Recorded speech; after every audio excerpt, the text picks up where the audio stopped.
to start us off and tell us why we need this bill? Okay, I'm Nick Dreesen with Families United Action Network. We need this bill to create equality at home and to focus on children's health so they don't have such a environment of animosity when dealing with a custodial division.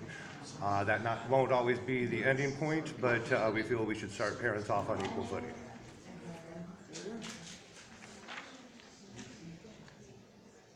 Okay. Who would like to go next? I have a prepared statement. My name is Travis Grassel. I'm the lead lobbyist for Families United Action Network. I have two boys that go to the Waukee School District. They're 13 and 10. Their names are Andrew and Matthew Grassel. And I've been divorced from their mother for approximately 5 years. Good afternoon, Chairman Garrett, Senator Bolton, Senator Edler, and other Iowans in attendance. The great state of Iowa is rooted in democracy with government run by the people for the people. Like a successful business, government must find ways to operate more efficiently. John F. Kennedy put it plainly, ask not what your country can do for you, but what you can do for your country. All of us in this room are voting Iowa citizens who can help our state empower parents to remain involved parents. The data supports that times have changed and our laws have yet to catch up. SF190 and HF71 give the power back to the people. Children fare far better when both parents remain involved in the family. It takes two people to create a child. It takes two people to commit to marriage, but it only takes one person to file for divorce.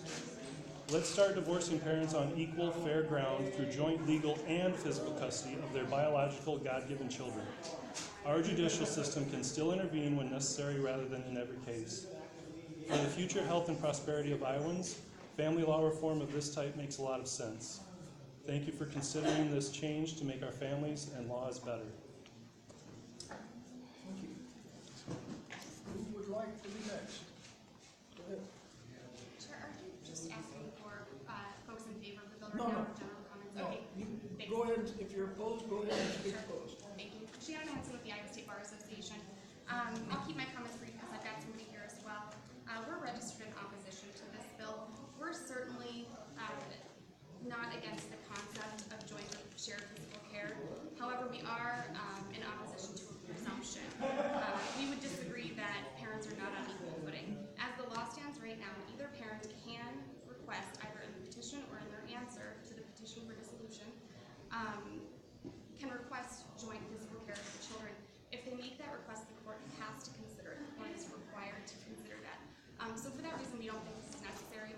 I have Diane Dornberg with me today. She's the legislative chair of the Family and Juvenile Law section of the Bar Association, and she's got some comments to make to the committee. Thank you. I am a foster parent, an adoptive parent, a step parent, a divorce lawyer, a mediator. I represent kids. I am a mediator, parenting coordinator. I spend hundreds of hours with parents who have improvidently granted joint physical care, trying to help them sort it out.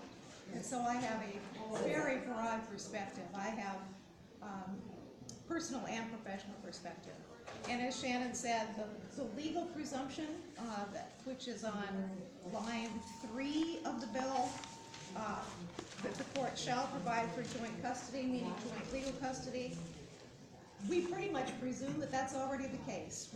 That's for all practical purposes, we act as if that's the case already. The problem is with presuming joint shared physical care, and so the word that we object to is in line 26, where it changes may to shall. Shall creates a presumption. A presumption substitutes for facts in a particular case.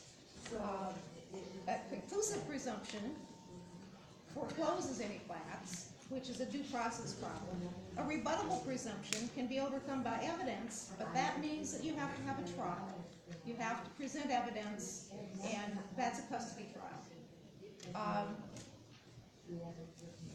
The joint legal custody can be overcome by evidence of a history of domestic violence. That's a presumption that's already there. We know that children are harmed by domestic violence between their parents. We also know that children are harmed by high conflict between their parents. Joint physical care assumes equal time with each parent. We have no problem with this if it works. Sometimes it works great. Sometimes it just takes a lot of work for people to do it. I've spent a lot of time with people who think they want joint physical care, they're committed to making it work, and we spend a lot of hours working on parenting plans to make it work for them and for their kids. But one size doesn't fit all. If you have more than one kid, you know that not all kids are alike. If you have siblings, you know that you don't all have the same relationship with your parents. And imposing a cookie cutter, one size fits all, on families it ignores what's in the best interest of individual kids. Now, the Iowa Supreme Court, in the case of Hansen, in remarriage of Hansen, has set out 4 criteria for courts to consider in determining whether joint physical care is the best arrangement. Those 4 factors are stability and continuity, the degree of communication and mutual respect between parents, the degree of discord and conflict prior to the dissolution, and the extent to which the parents agree on matters involving routine care. If those criteria were put into a statutory framework for determining joint physical care, that would be perfectly appropriate.